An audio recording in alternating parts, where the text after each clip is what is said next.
Rajagarh VCDC অন্তৰ্গত 1 number Rajagarh গাঁৱত আজি যি আমাৰ 129তম যি আমাৰ জন্ম জয়ন্তী উপলক্ষে আজি মই ইয়াত উপস্থিত হওঁ আৰু খুবেই নিজকে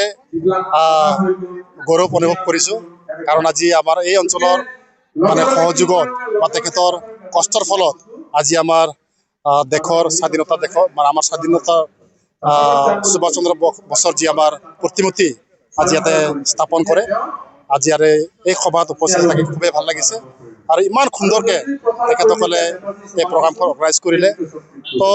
মই এটা কথা ক'ব যাওঁ যে তেখেতৰ যি আদৰ্শ যাতে আমাৰ সমাজত বিয়পি যায় চুকে কোণে যাতে তেখেতৰ নীতি আদৰ্শটো চবেই মানে অৱগত হ'ব লাগে আজি তাকেই মই ক'লোঁ যে তেখেতৰ নিচিনা ব্যক্তি যি ব্যক্তিয়ে মানে ইমান সাহসেৰে আমাৰ দেশক স্বাধীন কৰিবৰ কাৰণে তেখেতে যুঁজিলে আজি আমাৰ সমাজত আমাৰ যথেষ্ট সমস্যাবোৰ আছে আজি আমাকো আমাৰ সমাজত এটাকৈ সুভাষ চন্দ্ৰ বসুৰ নিচিনা আমি ব্যক্তি আমি তৈয়াৰ কৰিব লাগিব যি ব্যক্তিয়ে আমাৰ সমাজৰ কাৰণে যুঁজিব আমাৰ অধিকাৰৰ কাৰণে যুঁজিব আমাৰ ন্যায়ৰ কাৰণে যুঁজিব আৰু যিহেতু আমাৰ বেংগলী সম্প্ৰদায়ৰ বিশেষকৈ তেখেতসকলৰ যথেষ্ট সমস্যাবোৰ আছে এই সমস্যাবোৰ আমাক সমাধান কৰিবৰ কাৰণে আমাক যুঁজিব লাগিব আৰু আজি এই সভাত আমাৰ এই অঞ্চলৰ বিষয়লৈ যথেষ্ট কাম কাজবোৰ আছে সেই কাম কাজৰ কাৰণে মই অলপ আলোচনা কৰিলোঁ ৰাস্তা পদূলিৰ সমস্যা আছে আৰু কি কয় আমাৰ হাতীৰ সমস্যা আছে তো এই সমস্যাবোৰ আমি লাহে লাহে আমি সমাধান কৰি যাম আমি এটাকৈ আমি কাম কৰি যাম ইতিমধ্যে প্ৰত্যেকটা VCDCত আমি 9টাকৈ মন্দিৰ আমি নিৰ্মাণ কৰাৰ কাৰণে আমি দায়িত্ব লৈছোঁ তো তাৰে ভিতৰত আজি আমাৰ দেওচুঙা আমাৰ যি শিৱ মন্দিৰ এইটো আমি মানে ব্যৱস্থা কৰা হৈছে আমি কামটো আমি আৰম্ভ কৰিম আৰু ইতিমধ্যে কেইদিন ভিতৰতে আমি আমাৰ মৰাহালি এটা আমি উদ্বোধন আমি কৰিম তাৰ পাছতে বিভিন্ন ৰাস্তা পদূলি আমি ধৰিছোঁ তো লাহে লাহে আমি আমাৰ সমস্যাবোৰ আমি সমাধান কৰিম মানে কথাটো হ'ল যে আমাৰ পাব্লিকে নিশ্চয় সুবিধা পাব কাৰণ হাগ্ৰাম আচাৰে কথা দিছে যে তেখেতে কাম কৰিব আৰু তেখেতে কাম কৰিবৰ কাৰণে যথেষ্ট আজি তাৰিখত তেখেতে আমাক সুবিধা আমাক দি আছে নিশ্চিতভাৱে আমি সকলোৱে অৱগত যে এই ৰাজাগড় অঞ্চলত আমাৰ যি হাতীৰ আৰু মানুহৰ যি সংঘাত এইটো যথেষ্ট আছে আৰু এইটো সমাধান কৰিবৰ কাৰণে অকল সময় লাগিব কাৰণ বহুত টেকনিকেল ইছ্যুজবিলাক আছে আজি চাওক আজি আমাৰ কৰিডৰ নাই আজি যদি আমি কৰিডৰ আমি বনাব যাওঁ আমি ঘৰ ভাঙিব লাগিব আৰু যিহেতু আমি যি আমাৰ ইলেক্ট্ৰিফিকেশ্যন এইটো এটা সমস্যা হয় আজি আমি ইলেক্ট্ৰিফিকেশ্যনত আমি মানে হাতীক আমি বেছি মানে জোকাই লোৱাহে হৈ আছে মানে তো কিছুমান টেকনিকেল প্ৰব্লেমবোৰৰ কাৰণে আমি সেই কথাবোৰ আমি চিন্তা চৰ্চা আমি কৰি আছোঁ আৰু অতি কম সময়ত এই সংঘাতটো যাতে আমি কেনেকৈ আমি কমাই ল'ব পাৰিম তাৰ কাৰণে আলোচনাবোৰ চলি আছে আজি বৃহত্তৰ ৰাজাগড় ৰাইজৰ উদ্যোগত 129তম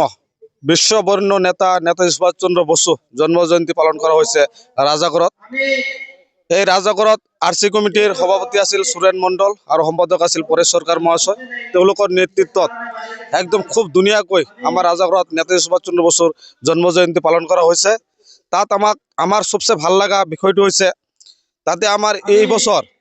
আমাৰ সদৌ BTC বাঙালী যুৱক ফেডাৰেশ্যন কাৰ্যালয়ৰ সন্মুখত তাত আমাৰ নেতাজী সুভাষ চন্দ্ৰ বসুৰ এটি প্ৰতিমূৰ্তি স্থাপন কৰা হৈছে তাত আমি ধন্যবাদ জ্ঞাপন কৰিছোঁ ৰাজাগড় অঞ্চলৰ বাসিন্দাৰ আৰু দান কৰা ব্যক্তিসকলক তো ইতিমধ্যে দেখা পাইছে আমাৰ যে নেতাজী সুভাষ চন্দ্ৰ বসুৰ জন্ম জয়ন্তী খুব ধুনীয়াকৈ পালন কৰা হৈছে সকলোৱে সহায় সহযোগিতা কৰিছে অহা দিনত আমাৰ যাতে এনেকৈ প্ৰগ্ৰামবিলাক ভালকৈ চলি থাকে তাৰে কামনা কৰিছোঁ আৰু অভ্যৰ্থনা সমিতিৰ সকলোকে ধন্যবাদ জ্ঞাপন কৰিছোঁ আৰু যেটো আজি মুকলি সভা আছিল এই মুকলি সভাত আমাৰ আমন্ত্ৰিত অতিথিবিলাকে তেওঁলোকৰ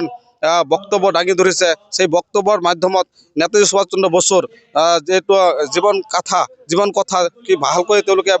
বৰ্ণনা কৰিছে আৰু খুব ভাল লাগিছে অহা দিনতো যাতে আমি নেতাজী সুভাষ চন্দ্ৰ বসুৰ নিচিনা এজন আদৰ্শমান মানুহ নেতা বিচাৰি আমি পাওঁ তাৰে কামনা কৰিছোঁ। আৰু সৰ্বশেষত সকলোকে ধন্যবাদ জ্ঞাপন কৰি আজিৰ যিটো মানে মুকলি সভা, সেই মুকলি সভাৰ যে ইমান মানুহ আমাক সহায় কৰে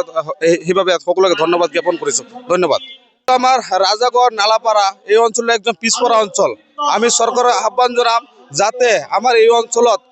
উঠি অহা প্ৰজন্মবিলাকৰ ল'ৰা ছোৱালীবিলাকৰ তেওঁলোকে অলপ গুৰুত্ব দিয়ে। আমাৰ এই অঞ্চলত বহুতো মানে অশিক্ষিত মানুহ আছে, তেওঁলোকক যাতে ভাল চকুৰে দেখে। আমাৰ যিবিলাক ডিপুটাৰ সমস্যা এই অঞ্চলত বহুত আছে, সেই ডিপুটাৰ সমস্যাবিলাক যাতে সমাধান কৰি তাৰে আমি আহ্বান জনাইছোঁ চৰকাৰক। আপোনালোকে জানে যে অহা বিধানসভা নিৰ্বাচন ইতিমধ্যে আমাৰ সন্মুখত আহি পাইছে। তো এই বিধানসভা ইলেকশ্যনৰ আগে আগে যাতে আমাৰ যিমান ডিপুটাৰ সমস্যা আছিল, সেই ডিপুটাৰ সমস্যাবোৰ যাতে সমাধান কৰে তাৰে আমি আহ্বান জনাইছোঁ চৰকাৰক। ধন্যবাদ।